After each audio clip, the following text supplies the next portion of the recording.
One. Hello, everyone. Welcome back after 15-minute break after that last segment with Michael Gaio and a new story for humanity. I love everything that's bubbling up related to collective superintelligence and all the different facets. So I'm just wanting to really just kind of go there, partly because what it's going to do is this is going to help us prepare a vision and a roadmap and a strategy, right? I mean, first we just create, totally creative. You know, Patricia's aliens come in from outer space, sky hooks, all this stuff. And then we, out of all this just super creative, off the hook, sky hook, aliens from space brainstorming, then we'll start to those will be all of our Legos that we got for Christmas. And then Christmas morning after vegan breakfast, we're there just putting the pieces together. So I say we start by just generating pieces like we've been doing. Well, first I need to tell the story. Go for it. Okay, Jamin and I were separated at birth. What happened was, okay, this is a myth. This is the kind of stuff that will be told in the history books as a myth. So see, when I was 14, my mother gave birth to Jamin. But the dark forces did not want us to be a brother and sister because they knew if we were together, we would be forces of such strength that they might not be able to, do their thing. So the dark forces whisked Jamin away and replaced him with and took him to somewhere that he could explain where he went, and my little brother was replaced. But the really good news is that dark forces could not keep us apart, and now Jamin and I are reunited. And Jamin said that it's so. I was really touched by that when you said we were separated at birth. It really did touch my heart. And I also want to say about you dark forces that tried to keep us apart. We love you. We want you to come over to the light because guess what? It's so much more fun. It really is. And my myth is that people who are kind of in the gray area, they're going to come over to the light, and then the people maybe in darker places, they're just going to, one by one, the billionaires, the people who are sociopaths, they're just going to go, the narcissists, we love you. And eventually, you're going to just come over and go, oh man, I don't want to play those games. I just want to give you my $1 billion. I just want to play in the sandbox. Here's $1 million, another $1 billion, billions. So that's my myth. No, I love it. And you know what? You just inspired me, sister, with something, which is that, you know how like we're first pioneering it. We're just a handful of people here in these first few block parties, but we pioneer it. And then boom, we scale it out to the whole world, invite the whole world, etc. So you want to hear a big one? Just like you and I were separated at birth, humanity was separated at birth. Think about that one. I love that. Just like you and I are showing them how it's done. And hey, sometimes brothers and sisters fight. We're going through developmental stages as individuals, as brother and sister, and drumroll, as humanity. So Homo Ahimsa, per Silas's talk earlier today. See, this is the cool thing. This is the cool thing about a block party, is you get to load up we get to load up our collective RAM and cache with all the stuff over the course of 24 hours. right? Yeah, I love that. And I love the fact that you like my brainstorming that that the aliens are going to help us and the skyhook. My dad used to say he'd like say, "Oh, I know, we can get a skyhook." And he used to say that. It's like, hey, that's cool. But yeah, what you said, we're separated at birth. We have this perception of separation. Um, and so now we're bringing this everybody together. And I just had one other thing that you said that inspired me that um, I'll just say I love the breaks because guess what? I can just talk and no, but I talk as much as I want. I love it, Patricia. In fact, you know what? We should keep recording during the breaks, and then you can be on record. But anyway, that's up to you. Oh, I So love it. yeah, but think about it. The separated at birth is multiple entendre. First of all, you're separated from your mother, right? Prior to birth, yeah, everything's pretty darn cool. You're just uber connected everywhere around you. There's nothing but connection. Self, mother, universe, it's all one, right?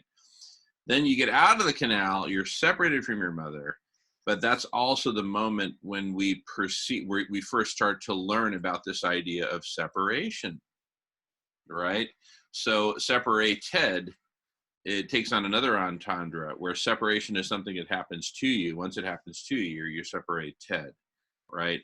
So it gets beaten into us from the day we're born, beaten in a manner of speaking, right? It's a shocking, traumatic experience. Like Michael Gaio said, it's like you probably experience it like you're dying. One probably experiences it like one is dying.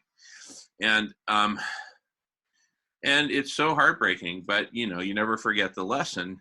You are separate, right? So now, so this coming back together is really cosmic, right? And the separation continues because next thing you know, you're on your mom's bosom and you're drinking milk, and okay, maybe that whole separation thing was a nightmare, right? Now I'm reconnected. This feels good, et cetera, et cetera. And you're basically always with mom. And but then as you grow up, and then mom starts going to work, right? And then parents get a divorce, and it's just like more and more and more separation, right? And then it's my grades and my GPA and where did I get into college versus all of us together as one big happy community, right? And then we go off someplace else to college, and then we go someplace else to work and live, and we're just so separated, especially us, white people here in the Americas, descendant of the Europeans who separated from their whole continent and family and came all the way over, right? And so it's just separation upon separation. And out here on the left coast, you don't get any more separated than that. There's old families that came to New York and stayed there forever. Well, we didn't, right? We kept going and going and going. I guess maybe Hawaii one-ups us or something, but you get my point. I went off and lived in Mexico. So it's like we've got this separation inertia, right? And this hyper individuality and net worth of the individual, right? No one ever talks, well, anyway. So that's really the thing that we have to address here. That's the elephant in the room of global transformation is, are we separate or are we one? And right now, this whole ship is about to go underwater, and we're all going to have to row really hard to get it back up to the surface for a while. But then once we get on track and get into the rhythm, I was actually on the crew team at Berkeley, believe it or not. So once you never believe it looking at my belly today. But anyway, once you get into a rhythm, it is so clean. Speaking of 24-hour block parties and getting into this zone, I once circumnavigated all the San Juan Islands by kayak, and at about in one shot without stopping to camp, took me 37 hours start to finish. And at about hour 18, the rhythm was just amazing. It was just flow. I just felt like a fluid machine after 18 hours straight, right? So anyway, this is such exciting stuff, you guys. Yeah, you know what, I'm really excited about what you're sharing, and I know I'd like to hear from Miles. At the same time, I do want to share that the whole set there is a new kind of parenting that is happening, and they're talking about, I'm so happy they're talking about, this is the way to parent, and it's called attachment parenting. And it really starts in the womb, where even though the womb might seem pretty safe, if a mother is doesn't want the child, or is around, you know, the mother ingests poisons, or the womb, a baby in the womb can get very stressed out, and and so the whole idea of attachment parenting is, even when the baby's in the womb, you really do your best to keep your diet clean, and of course vegan is ideal, and have a calm environment, and it kind of gives the mother, I would think, an incentive. And unfortunately, I had pretty difficult times when I was pregnant. I didn't want to be pregnant, so I was pretty stressed out, and I'm still healing with my kids. I'm so glad they're willing to talk to me, and that's what I did today when I broke away to talk to my son for about 20 minutes about healing his childhood because of what mistakes I made. Anyway, so then there's the idea that a child can be born. Actually, childbirth can be like an orgasm. There's some tribes that promote that is just like, it's not the big effort that we think it has to be. So the child comes out, and when the child comes out, they don't cut the birth, the umbilical cord. They leave it pulsing. No kidding. Yeah, yeah. This is all studied. And are they still breathing through the umbilical at that point? They're breathing in the oxygen, but they're also getting more blood. They're getting more nutrients and oxygen, so they get the maximum amount. So right. Well, yeah. Why cut the cord so quickly? yeah, and so they don't cut the cord. The child is protected. Like, they don't. You be careful. Some people recommend don't even go out for 3 weeks. Soft music, no heavy sounds. Just realize that this baby is making a transition. Totally. Yeah, and so then the nursing, of course, is going on, the family bed where the baby never leaves. In fact, some societies, in a book called the, oh dear, what is it? It'll come to me, but attachment parenting is very much comes from this anthropologist who studied a society. Okay, looks like Patricia accidentally got knocked off, but I'm sure she'll be right back. But here's what I was thinking. I mean, this whole thing about a smooth birth, we're birthing a new golden age, right? But part of the birth canal process, you know how like a baby goes from this warm womb to this cold outdoor air where it's suddenly exposed and it's evaporating like crazy, so it just gets really cold. That's why they wrap it, of course. Well, we're about to get birthed into a hot world. But you know what? Just like in Russia, where I don't know if they did this at much scale, but I know it was done like decades ago. It's probably still being done. They would birth babies into warm water, and they'd swim. They would just start swimming. And, what a transition from a water world to a water world that's warm. A warm water world to another warm water world. Hello? Why go into cold air? So, just like they buffer that transition, let's buffer this one and cool the planet. So it's not birthed into a hot world that can't even support life. Let's birth it into a cool world. Take it easy. Cool. Chill out. Right? Okay. And then, well, at least, well, that was close. Okay, now we can talk transformation because at least there's a platform for life, right? So we got to get the life part right, you know, before we can talk, go too deep in the Jungian. You know what I mean? I'm not saying postpone the Jungian, but you get it. I'm just saying, there's Emery's got a comment. Giving the world a cesarean, yes, but into a warm bath, right? Giving the world a cesarean. It's not like that, Emery. SRM is just cooling the planet very benevolently.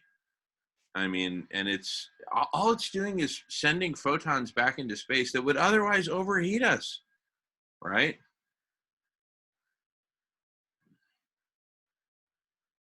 We grilled some vegan burgers for lunch.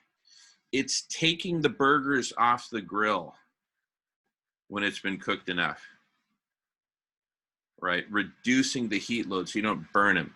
We've been cooked quite enough. Just ask Australia. Ask them if they need another summer of cooking next summer, but even worse, right? Ask them.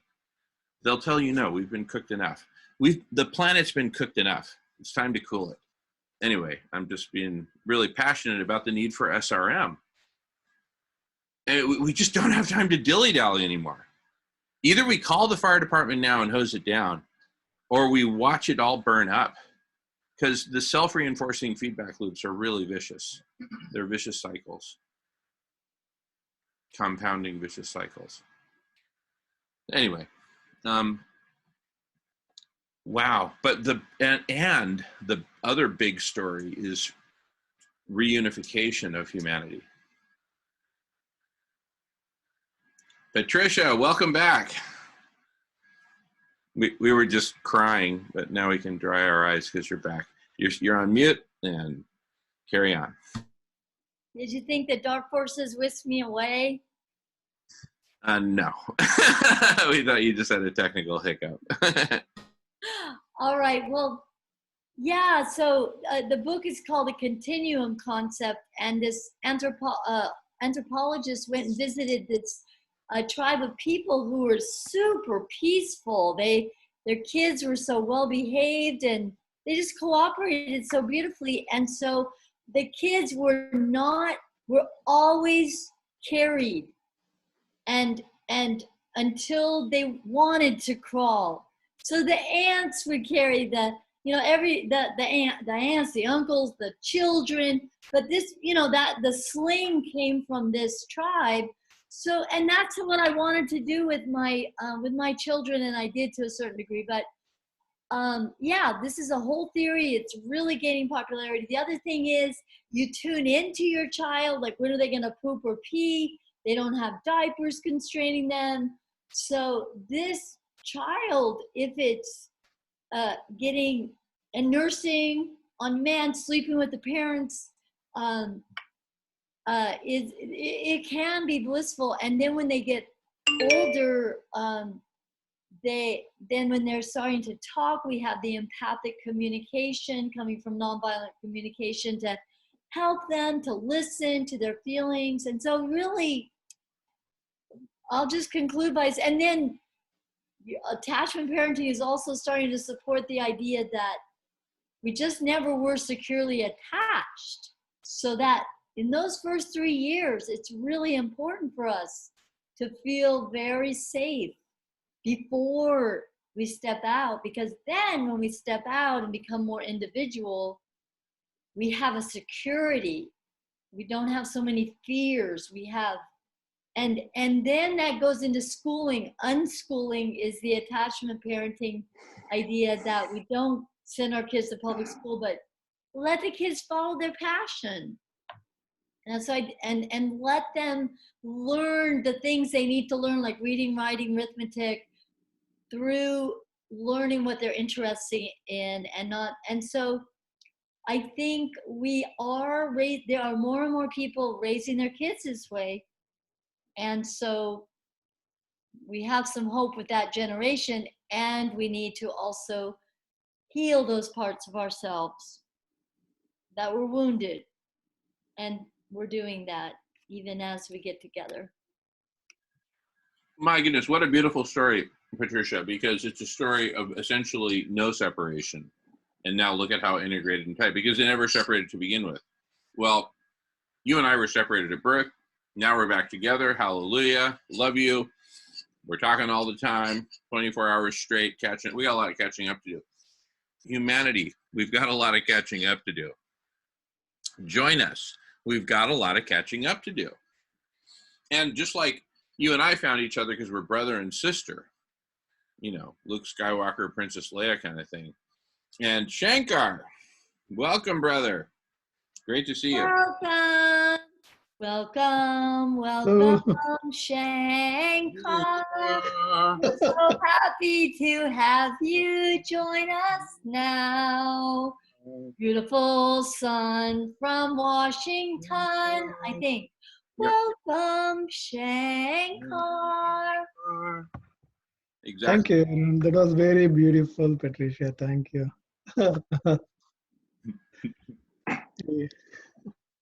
Well, I'll just jump in here with the theme of motherhood, and then also like to talk about solar radiation management. Here's something that's really striking. The Haudenosaunee of the Iroquois nations, 6 nations of Upper New York and Ontario and Quebec. The Haudenosaunee word for women is Itinawa. I might not be saying it correctly, but something like Itinawa. It not only means women, but it's the same word they use for Mother Earth. So women, which incidentally, you know, I never thought of this until I was told fairly recently, women is a contraction of the words womb men. Womb men. So you have men who are missing something, and you have men plus the womb men. Now, you know, we seem to, I don't know, for whatever reason, the spiritual of that is not, it for me, it was never taught to me. And in fact, the whole concept of a divine feminine, for me, is only, I think that the phrase never crossed my path until maybe 5 years ago. So I'm just saying that because for me, it shows how our European animal agriculture mindset has over time distanced us from that connection with that we are part of Mother Earth, right? And here's another one. What we want to do going forward is, if you're going to talk about civilization, you know, in the not too distant past, it was pretty common to just say mankind, and women were supposed to guess that they're still included. And if we talked about, well, mankind needs to do this or mankind should do that,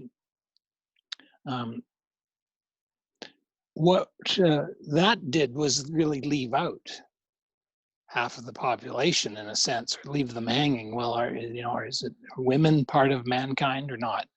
So I recently learned that the word human is related to the word humus, which is a word for soil. So it's like, ooh, wow, we are people of the soil, even in our own language. But once again, I didn't learn that until very, very recently.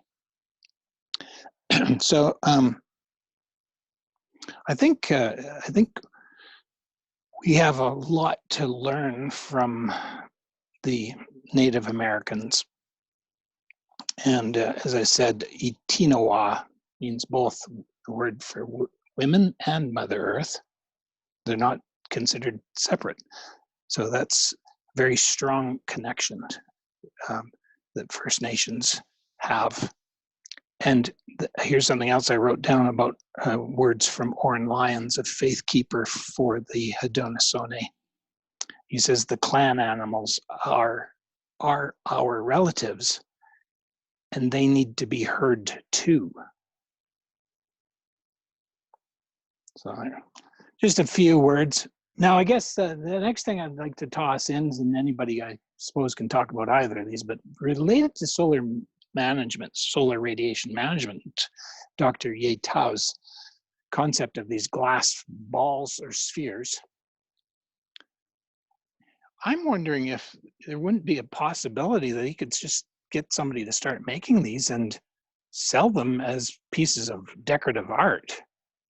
And, initially it's like, oh, that's beautiful, and I'd like to have one for the backyard, but people would then realize, oh, what we need is millions of these things spread out on the water or the land.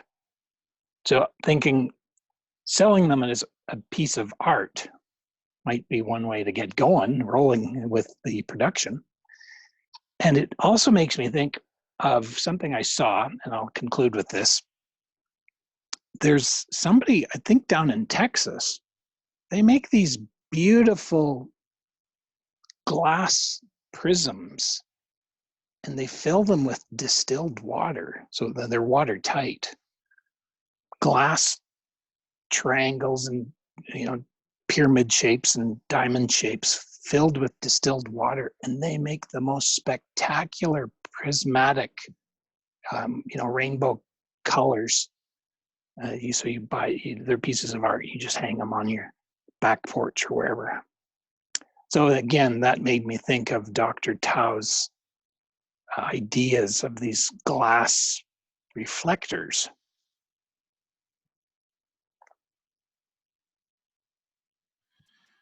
And welcome, Shankar. Man, Hey, Miles. beautiful. Yes. I love that idea, Miles. I'm imagining just the I think if two frisbees fused together, it's like a big round, like an Oreo cookie, but very rounded, right, at the edges. And it's hollow, so it floats. In Dr. Tao's design that he showed us, it also has a single sort of column underneath it to give it stability. But imagine we just sold the top part as a big shade that people could, and then it'd be made of glass, but it would have a bottom that you could screw it into a column, which might be steel, for example, right? So you get the column, you get the thing, you screw it on top, and you've got shade, total shade. And perhaps a water catchment system around the edge, rainwater catchment, because it's clean glass, right? And so you catch rainwater, maybe have a fancy thing where it goes down the column and then gets collected somewhere. Go ahead, Miles. I was just waving goodbye to Trish. She says she's departing for a bit. Going for supper, perhaps? Oh. Okay. All right, sister. Come back. I'll be back, I promise. I know. Remember in at 5:30 our time, in 43 minutes, we have Myra and there'll be some. Yeah, I'll definitely be back. Okay, awesome. Great. Enjoy. See you soon, sister. Thanks. So no, I love the idea, Miles. And then it'd be like, well, what's that? Well, it's the thing we need all over the world, and what a conversation piece, what an eye catcher, etc. Yeah, let's get moving with these things and all the possibilities, and they're really needed. We've talked about how they can be little oasis or refuges from the heat. Yeah. For the animals or for your garden. Oh my goodness. Make a great patio shade as well as a garden shade. Totally. A shade for your dog, in the kennel that you might have in the back, and poor dog needs a little relief from the heat too. So Because put up one of these. these could be several meters in diameter. I don't know. I was, for some reason, I was thinking they're kind of small, but you're saying they're pretty big. Well, I would think to be economical, it would make sense to make them bigger, right? Because, we'd have to do a bit more detailed analysis because you have to consider the thickness of the glass.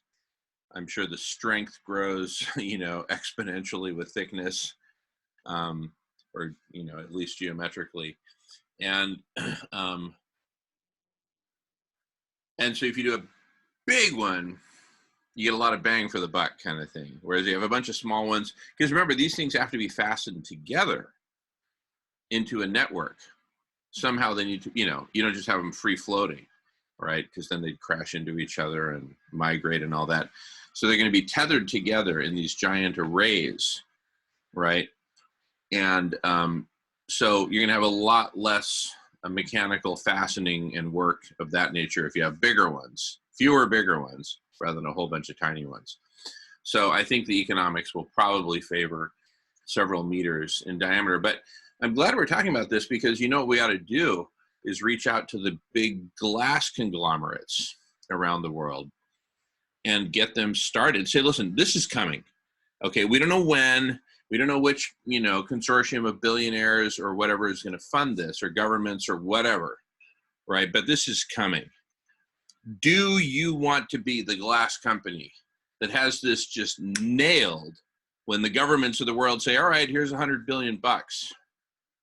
You remember that show, Who Wants to Be a Millionaire? Hey, glass companies, who wants to be a 100 billionaire? I don't think there's a glass company on this planet that would not be interested in a slice of that $100 billion pie. So, glass companies, time to wake up. $100 billion pie, come and get it. And I'm guessing, but I would imagine there's a tremendous amount of excess capacity in these glass plants that sits idle most of the time, because they get a big order for a skyscraper, and that's the thing. Like, you've got buildings in this city, they're completely glass covered with reflective glass. So the product's already being made. These companies, I don't know of any locally, but this glass comes from somewhere, and there's a lot of it. It goes into these modern high-rise buildings. Yeah, there's a few big glass conglomerates around the world. Big one in France, big one in England, big one in Mexico, and a buttload in Asia. But so there's like the perfect number of them. There's not like just one. There's like dozens of them. And what we're talking about, I don't think anything like this has ever been done before. I don't know, maybe like the nose of some giant bomber in World War II or something like that had some single piece of glass or whatever. So, and because it's going to be rotated, one possibility is, I don't know. I don't want to waste time speculating on the engineering or the material science, but let's just bring this to heavy industry and say, all right, chop, figure it out.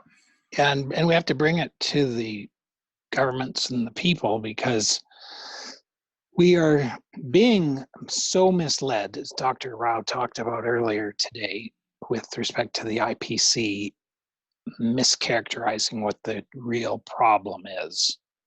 And the real problem is the radiative forcing numbers, and that you know, it's not oil and gas or coal. I'm not saying we don't need to do something about oil, gas, and coal.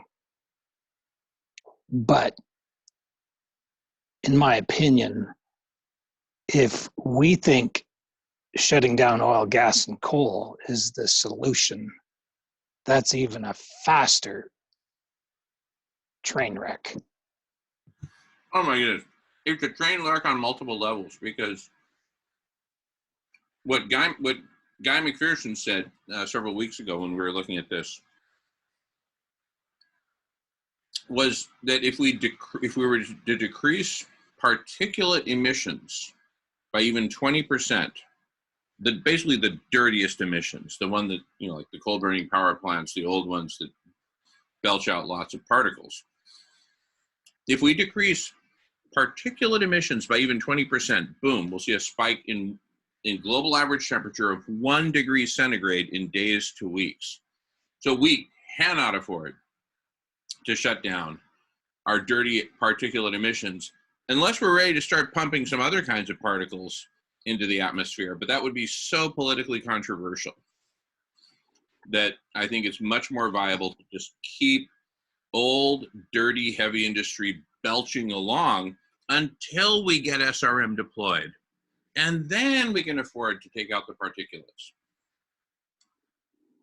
And, you know, the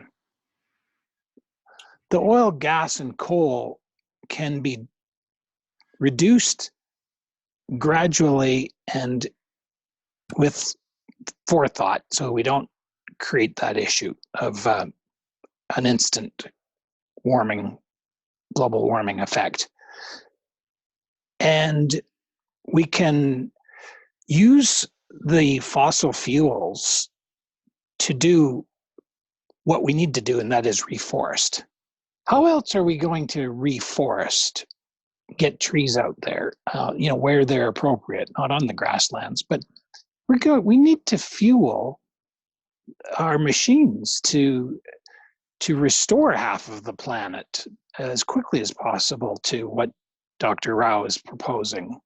So again, I'm just floating it out there, but you know, it's not so much about getting a carbon tax to have it directed to funding Elon Musk and Tesla automobiles or solar panels, but actually saying, no, sorry, Elon, we're no longer subsidizing your battery-powered cars, which have a terrific environmental footprint when you consider the rare earth metals that have to be dredged up out of these distant lands to make these batteries, which you're going to go through several of these big batteries in the lifetime of your automobile.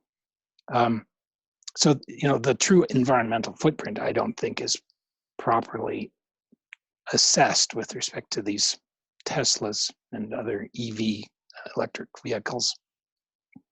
So again, if you're going to have a carbon tax, make sure the tax is going to fund something like solar radiation management that is going to actually very quickly cool the earth. And the solar panels are also very inefficient and, again, a very large environmental footprint. These solar panels don't just grow on trees. There's a pretty sizable environmental footprint. Windmills also require a lot of metal. They require a lot of concrete. There's a lot of energy to set one up. And I've read that they only last for 15 years. So our best strategy might actually be to say, we should be thankful we have oil, gas, and coal. Use it wisely and wean ourselves off of it, but be sensible. Okay, sorry, I'm pedantic. Please interrupt me whenever I start Okay. going on too long. All right, I'll do something like this. Tighten it up. Now,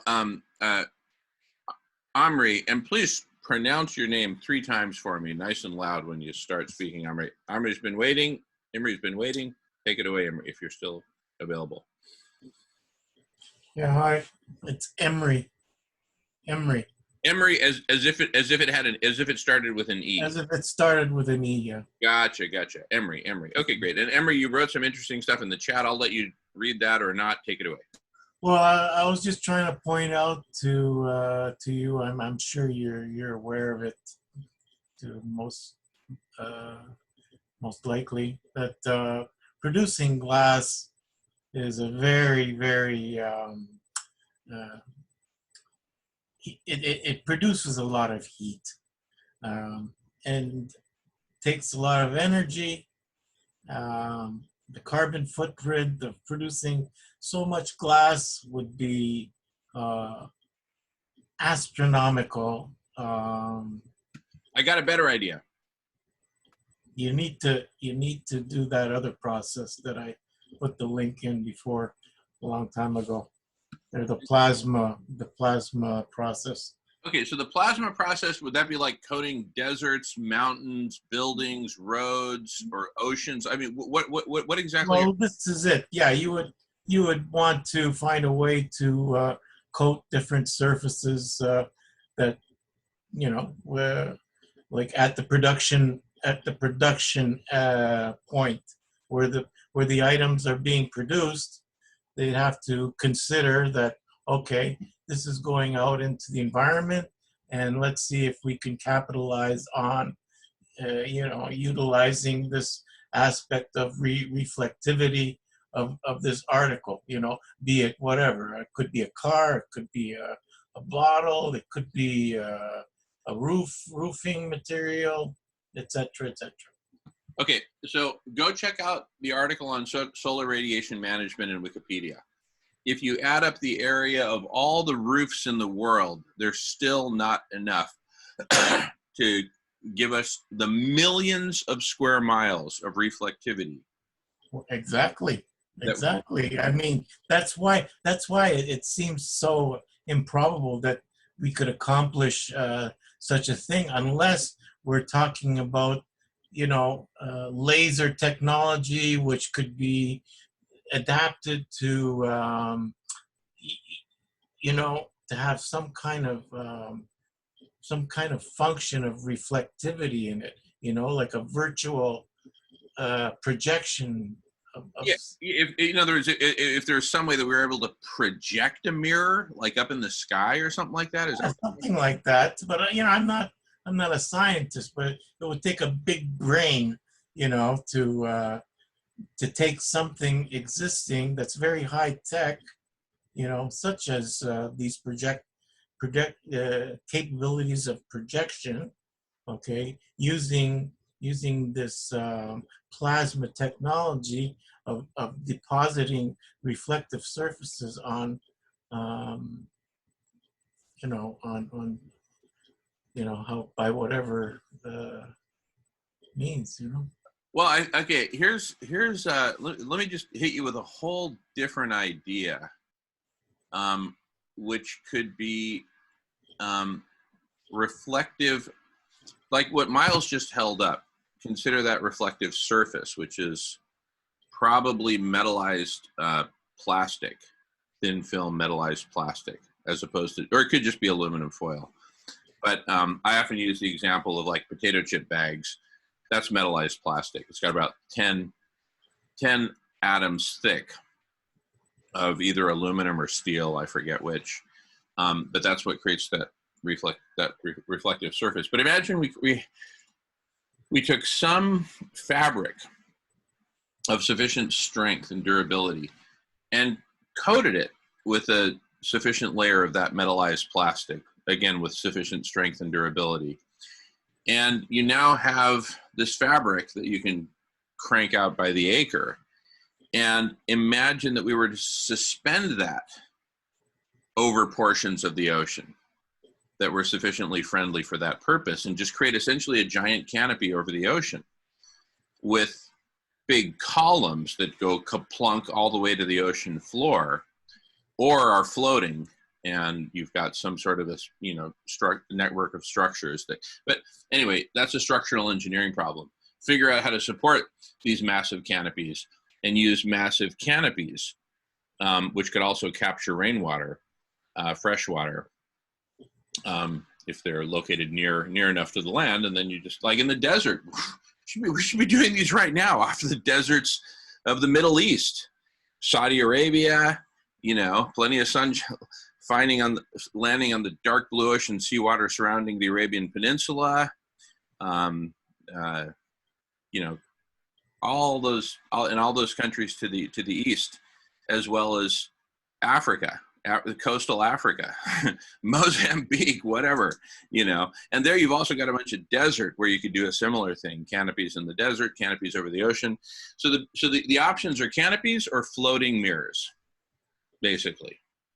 Could you imagine the manpower? Pardon me?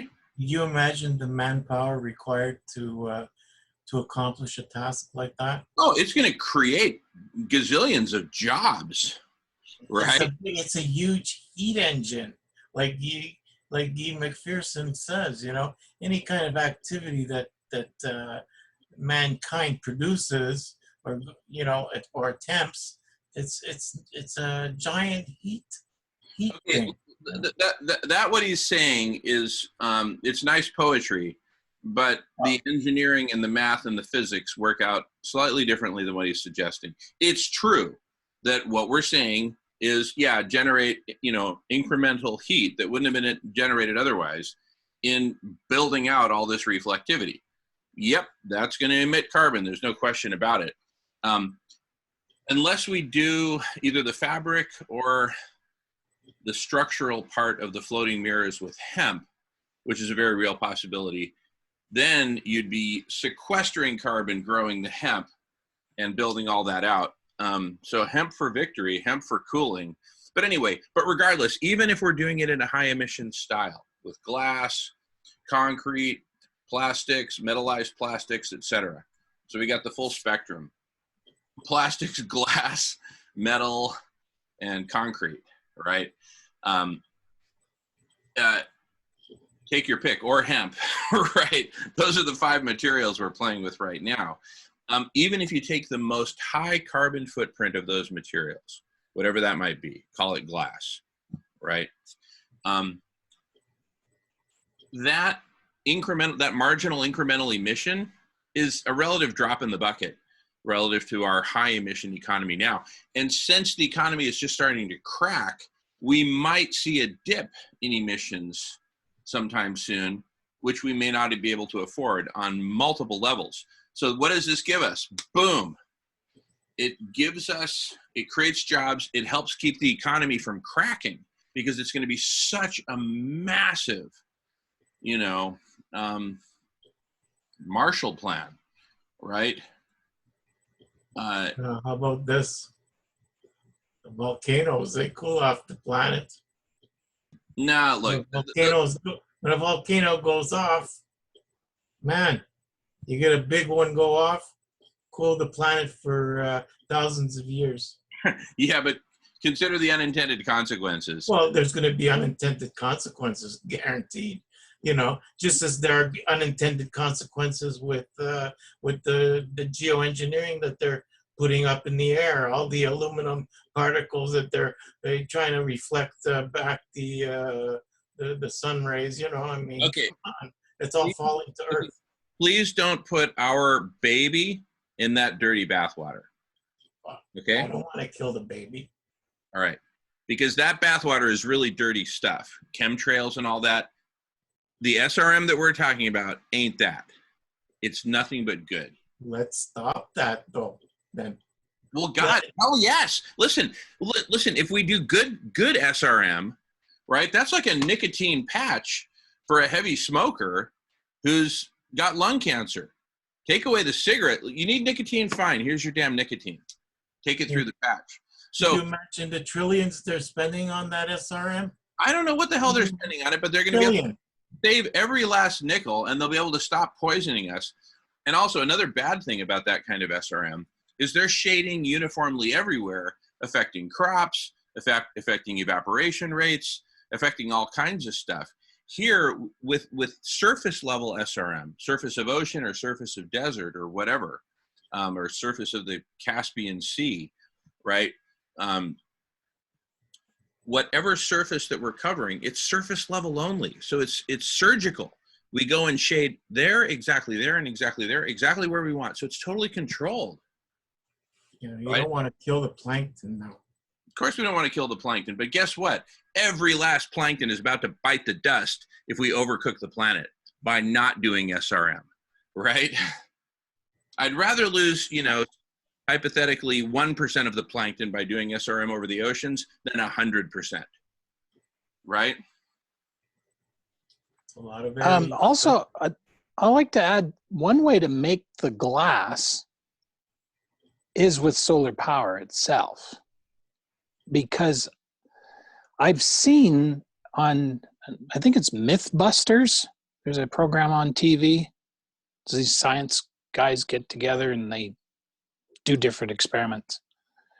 And they showed how a wall, only about 20 feet high, with and maybe several meters in width, fitted with mirrors, just mirrors about the size of my hand, angled to a point, could burn through. First of all, they put up a laptop in front of it, an old laptop. It burned a hole through it with this focused light, burnt a hole through this laptop in seconds. And then they eventually hold up a stainless steel meat cleaver, and a hole is burned through this meat cleaver. So if we put our minds to it, we could be producing this glass on sunny days with that kind of energy, I'm thinking. Solar generated glass manufacturing, solar powered glass manufacturing.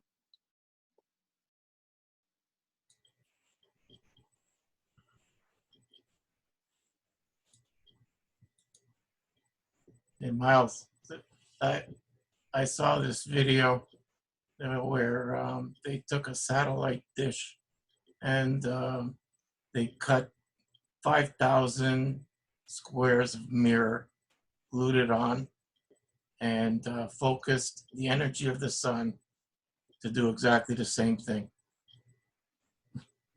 How do you like that? Did you say that was in space? No, you're on the Oh, ground. it was on the terrestrial, on the ground? Yeah. It was in fact, it was a college kid. The college kid took a satellite, one of these, receiver dishes. Okay, like you. Oh, like we used to see a lot of those when people They're all got over their the place, cable. for your satellite reception for Just TV. the regular, usual Yeah, just size. a Like, are you regular talking about the thing. little ones this Yeah. big, or the big Yeah. old ones that were It didn't have to be that big. It wasn't even just the that little big. ones? Yeah. Wow. He fit it on top of a tripod, and he had like about 5,000 little 2 centimeter, 1 centimeter square pieces of mirror, and glued on there, and that focuses. It focuses the energy. So if you're at the right Cool. distance, just like a magnifying glass, it's going to concentrate, right? So he took that thing, set it down facing the sun, and that thing directed where you want, right? It burned through a sledgehammer like nobody's business. It was amazing. Fascinating. Well, I just watched a video, a documentary it's not a documentary, it's just a recording of a New York City event held in 2013. Ralph Nader opens it up. It's about a 3-hour conversation or presentation. And I believe, if I'm not mistaken, it's Dr. McPherson's partner, Pauline. She, I think the name of the YouTube channel she has is Pauline Project Love. And That's then right. she's posted this New York City conversation about the perils of nuclear energy, which if we think nuclear energy is the replacement that we would use for fossil fuels, coal, oil, and gas, that is even more insane in my opinion. But anyway, I believe in the opening remarks, I haven't even listened to the whole thing, but I think Mr. Nader, Ralph Nader, talks about how if we put the money that's been spent or had been spent on these ridiculous and often sometimes disastrous nuclear power plants, the billions, we could have simply created these little mirrors, or these mirrors that generate solar energy, such as we've been discussing with focused mirrors. But apparently, like Mr. or President Eisenhower, I really appreciated him in many respects, but the black mark on his legacy is that it was under his watch that the disastrous Atoms for Peace concept was given the green light.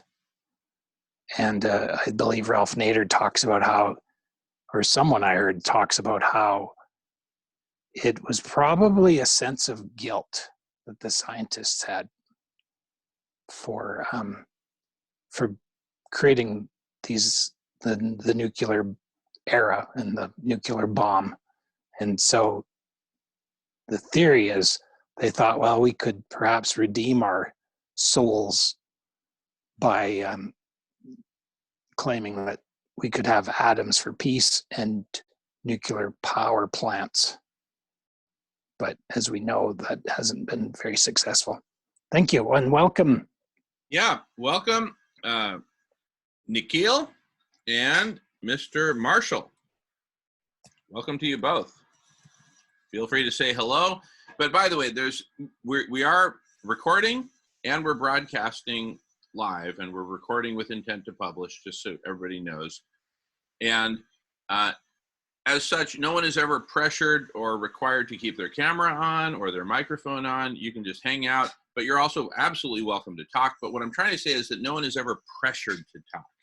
There is never any pressure. Like, we're never going to do a poll and say, okay, you need to answer. What's your answer? Nothing of the sort ever. Anyway, just want to make all that clear, and welcome. Shankar, yes. Yeah, I'm still trying to understand solar radiation management, Jim and everybody.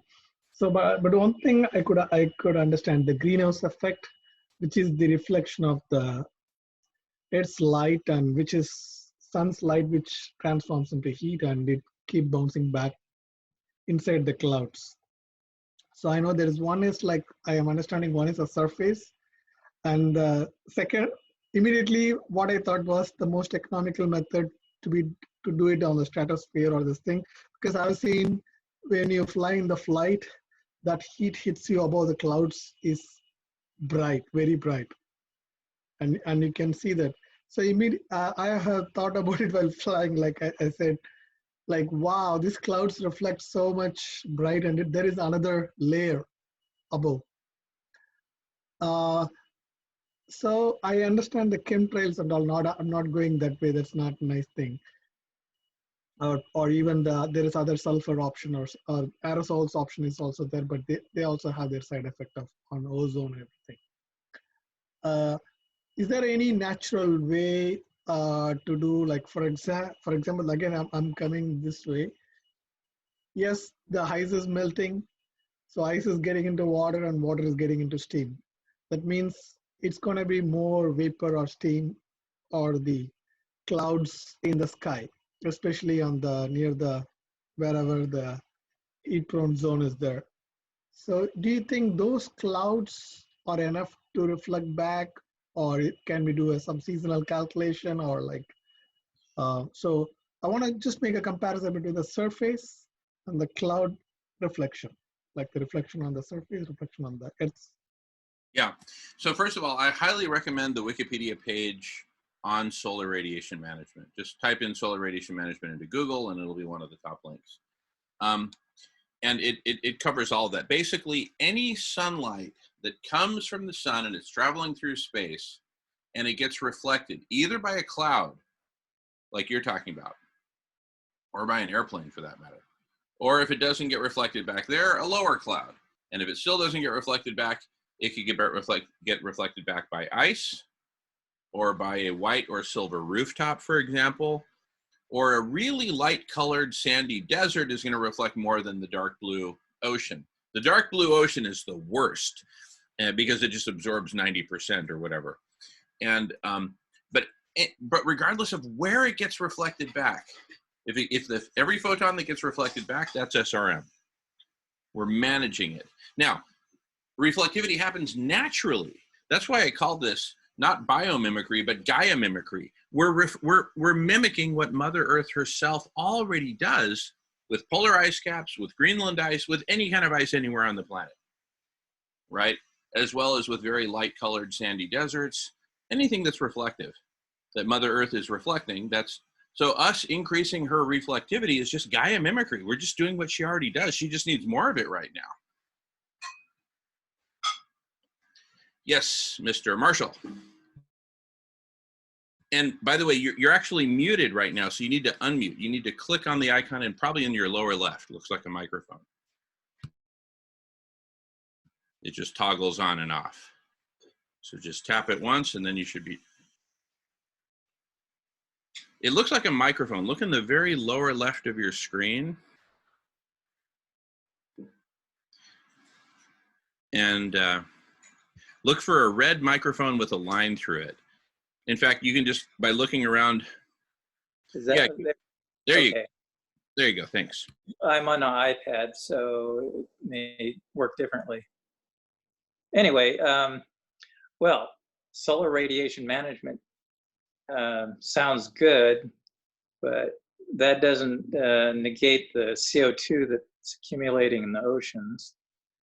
And that's a huge deal.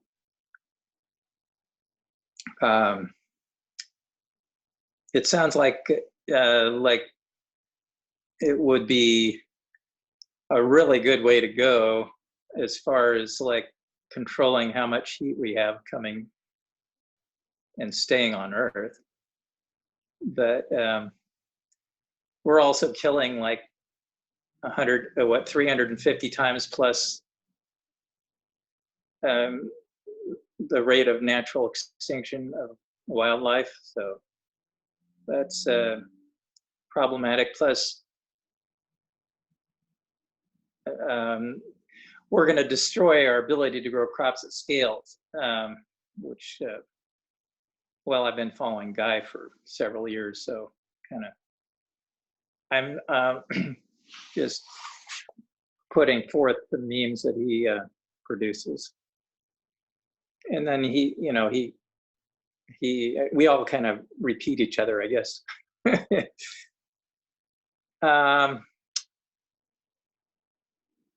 So yeah, I mean, like if we're able to control the temperature of the Earth through I mean, like I hung a white surface above my apartment, and that cooled the apartment down by about, I'd say maybe 10 degrees in the summertime. So, it works. It kind of does the same thing that trees do in the respect that it blocks the sun, although the trees also emit water vapor. So that's beneficial as well. But we're taking out the Amazon rainforest. I mean, not us, but some people are, and that's going to be very problematic. I really don't have very much hope for human life or complex organisms on Earth. But we'll see. I'm not completely hope-free, but I'm pretty pessimistic. Anyway, that's it. All right. Well, welcome to the Collective Intelligence Block Party. You have come to the right place. And you don't have to be optimistic to be a part of this conversation. But it is, by its very nature, a constructive conversation, right? Right. And now, I totally appreciate the examples that you gave of the problems that this will not solve. Okay, yes, you're absolutely right. It will not solve the amount of CO2 getting absorbed in the ocean. It will not by itself stop the sixth mass extinction, other than it will stop the planetary overheating, which, if left unabated, would wipe out way more life. That would greatly accelerate. So it does prevent not all extinction, obviously. We've certainly cranked up the background rate, but it prevents these doomsday scenarios from happening. In short, it solves one problem, which is planetary overheating. But like Ginsu knives, remember that's from the 70s? But like Ginsu knives, there's more. Why? Because when you stop overheating and you actually cool the planet, which is entirely possible if we deploy enough reflectivity, if you cool the planet, you stop the desertification that's being caused by overheating. You stop the negative impacts on agriculture, food production, et cetera, caused by planetary overheating. You stop all kinds of bad things. You stop sea level rise. So you stop a whole bunch of problems dead in their track, and you solve the biggest problem of all, which is planetary overheating, which is also the biggest driver of all these other problems. Back to you. Well, then I think one of the biggest concerns I have about overheating is the methane clathorates in the Arctic.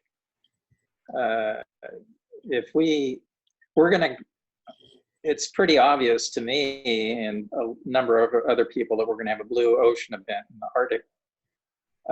If not this year, next year or two. We're lucky it won't, it'll be 2 or 3 years. But this year is certainly not out of the question. And if it happens this year, I haven't studied it much as far as its effect, but I've heard that it's equivalent of 25 years of CO2 emissions at our current rate. And that is not a small deal. So, I don't think we have time to do this. Society doesn't move very quickly. It's kind of like turning an aircraft carrier around. You want to turn it around, you have to like plan ahead. And humanity it's not acting very rapidly on this issue because there's so much disinformation out there that petrochemical companies are forcing people to observe through misinformation that they put out. So,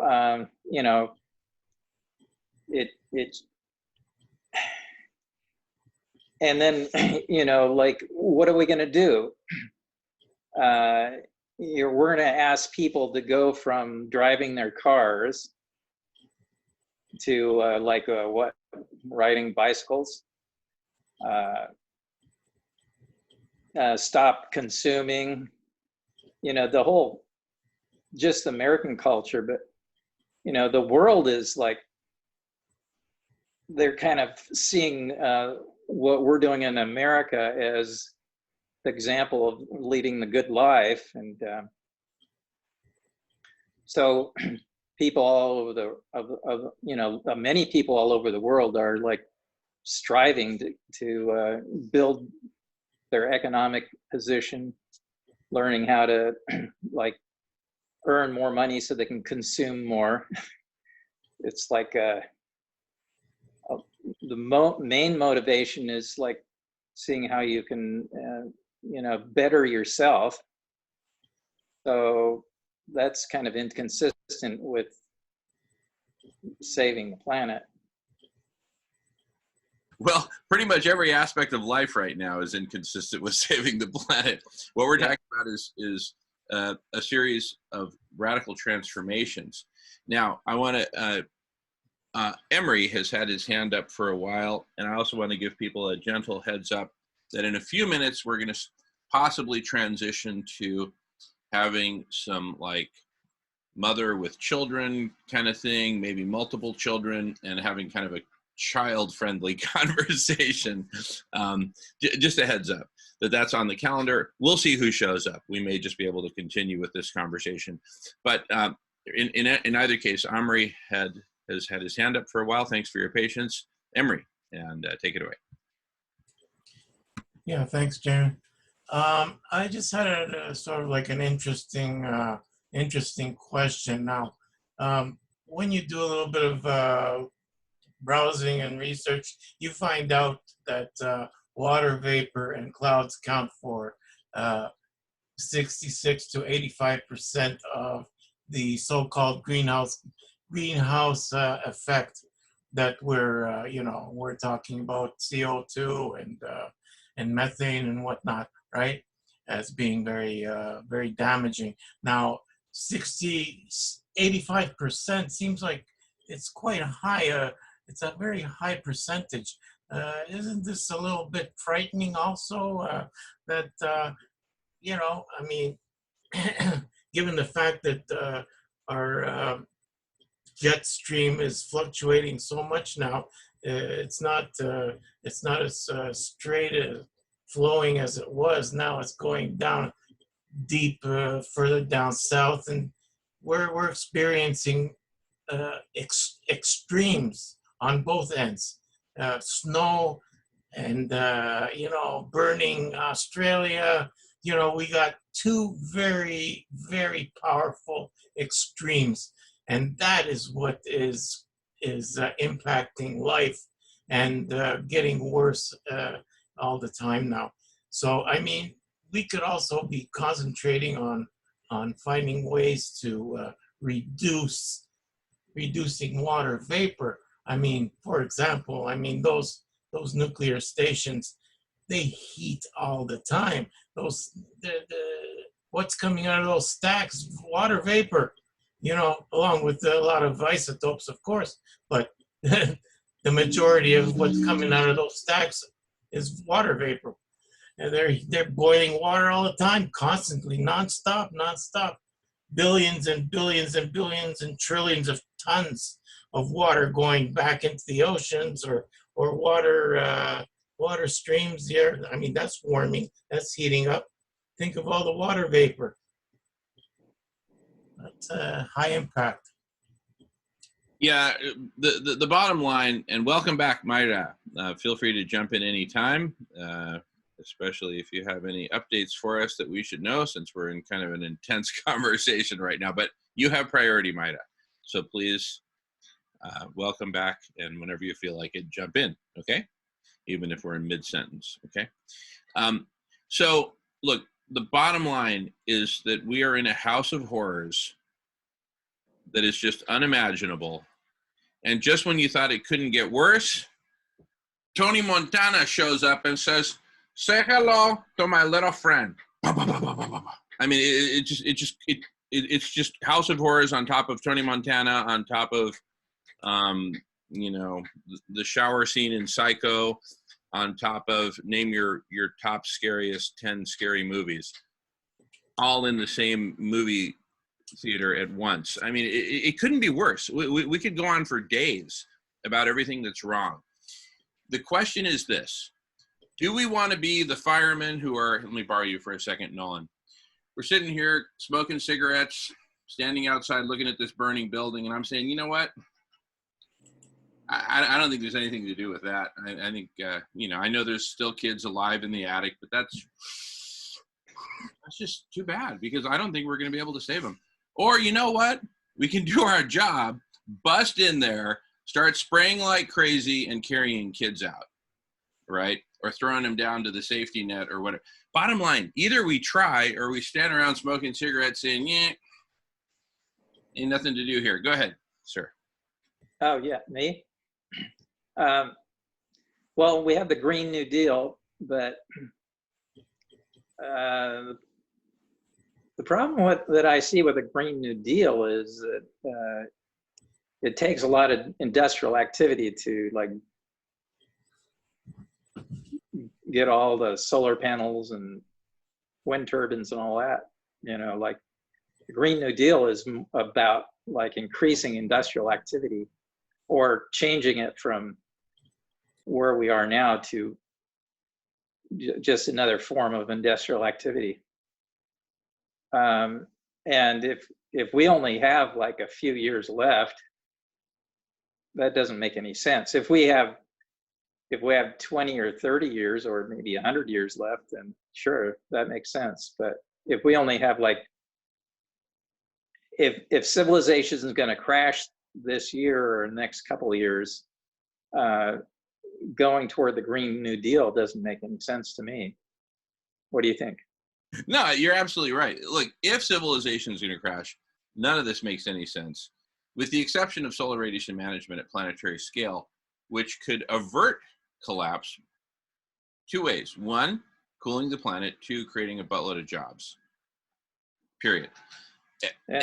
And even if we wanted to do a Green New Deal, doing a Green New Deal in an exponentially overheating planet that's heating exponentially in a time frame of 2 to 3 years, right? Beyond which we're just so barbecued, there's not a single one of us left other than, you know, Bill Gates eating canned peaches deep in his underground bunker.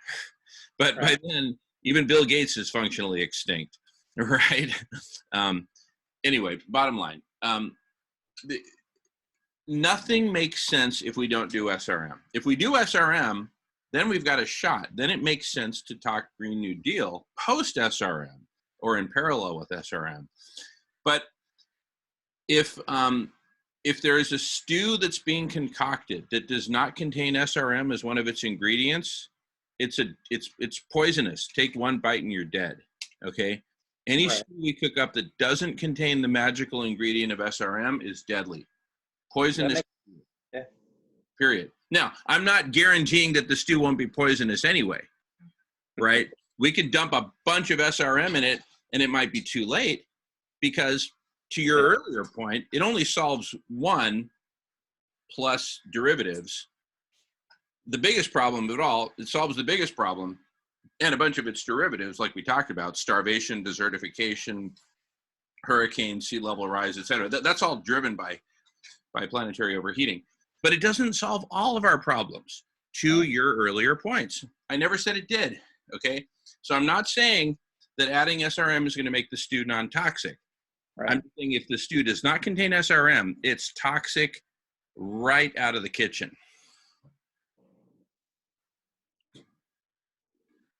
And I'm not talking about your stew, sweetheart.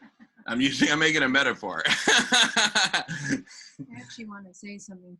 Yeah. Hello. Hi, Patricia, Miles. And by the way, what's your first name, sir? Shanta. Mr. Marshall? Les. Les. Les. Okay. Hi, Les. Nice to meet Hi. My pleasure. Melissa. I'm Jamin's partner. Good to meet Nice to meet you. Thank you. There's so many things that we can do at this time. One of the things that occurring to me is, isn't it incredible we're actually still alive? You know, considering what we've done to this planet. We Yeah. still have oxygen to breathe. That it alone is a miracle with the rate we're cutting forests down. We live in the Northwest, where the Native Americans who took care of this land, they used to talk about the salmon. They called them June hogs because they were as large as hogs and you could walk across their backs. Now they're facing extinction. And yet we're still eating fish. I mean, there's just, I don't understand why that's possible, that we're still alive. So given we are still alive, there's so many things we can do, whether it's helping habitat be restored, helping feed animals, putting water out for them, I talk to the animals all around me, and they come every day to my studio. I have deer that come, they bring their babies. I have the most amazing birds that come, and they recognize me now, and they know I'm not going to hurt them. So there's this interspecies communicating going on, and they know that I bring them food. And it's, you know, and the other thing that we can do is we can pray, and we can ask for forgiveness of all the species who have become extinct at the hands of human actions. And we can ask them for forgiveness. And the local tribes here are actually doing that. They're going to the dams now where the salmon can't get back to spawn.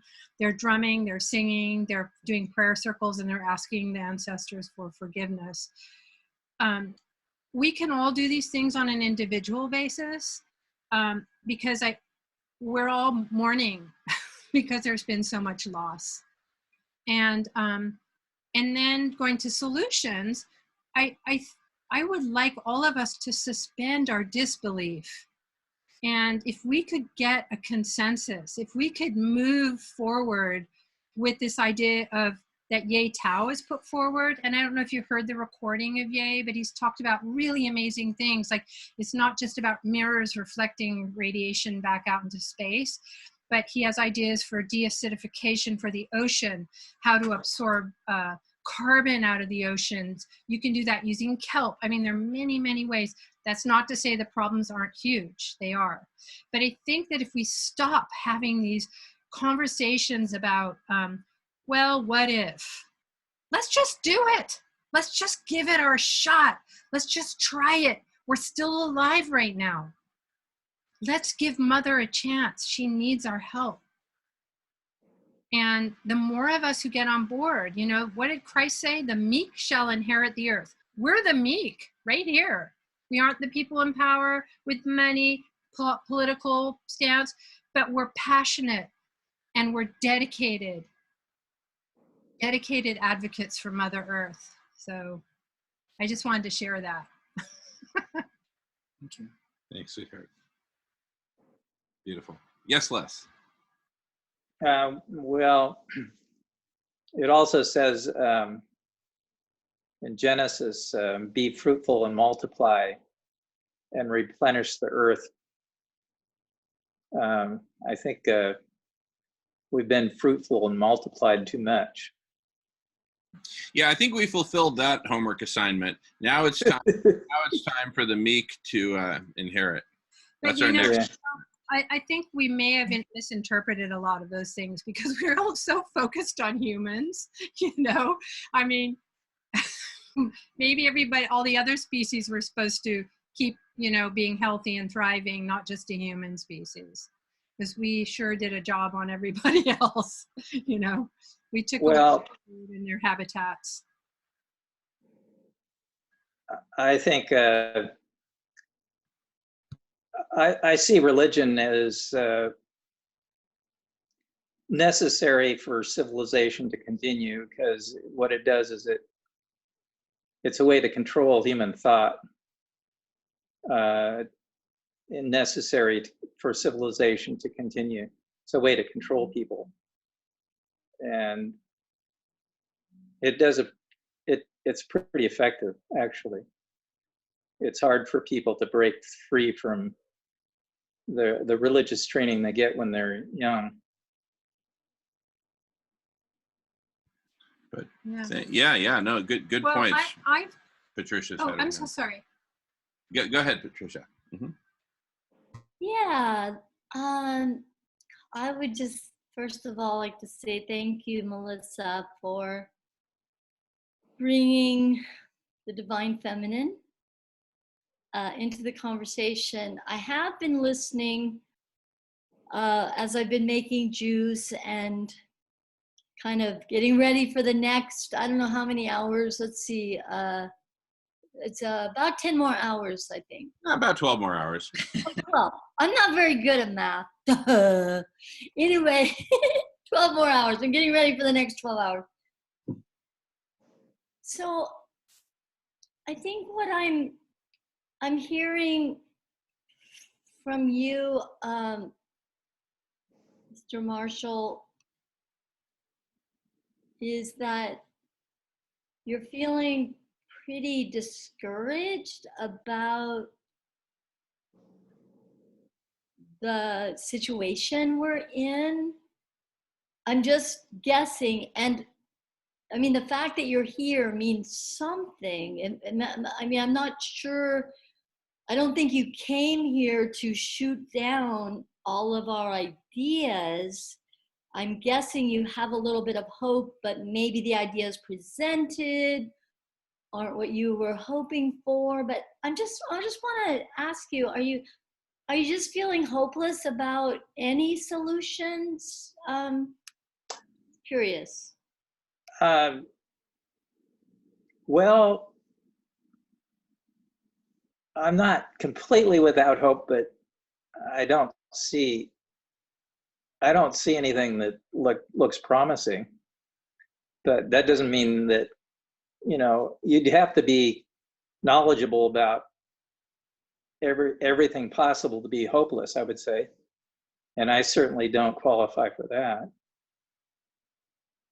Yeah, I mean, the fact that you're here, yeah, I appreciate that you're not, yeah, to be hopeless means to be omniscient, that you know everything that's going on. And I do want to reassure you that the idea of collective intelligence means that we want to, that's one of, I mean, even maybe that's the highest priority here, is putting our heads together to find solutions. And for example, there's the Vegan World 2026, where we have a growing number of people that are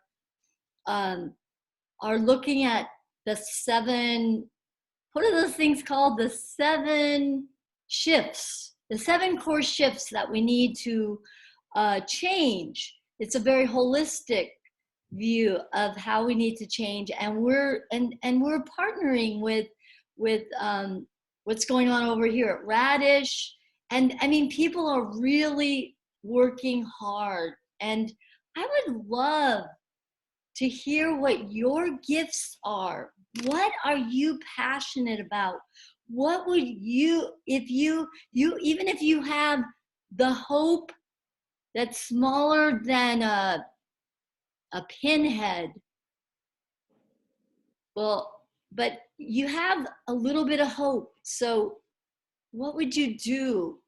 What do you have to offer? How can we entice you to join us to find the solutions?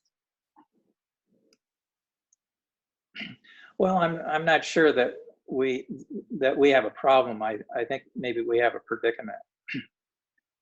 But if we do have a problem, then yeah, we can figure out, we potentially would figure out a way to solve it. If we have a predicament, by definition, there's no solution. I mean, it seems to me that it's plausible that we live in an infinite multiverse, and in which case we never die, because we're, you know, there's copies of us, infinite copies of all of us. But I guess that's no consolation for what's happening here. But I think what is it? Solar radiation management sounds appealing, because it could, I mean, if it's actually implemented, it could like maybe slow down the rate of destruction.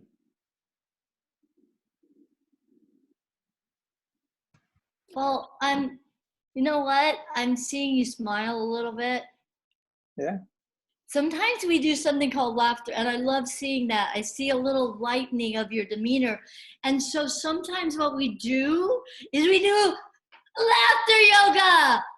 Ho, ho, ho, ha, ha, ha, he, he, he.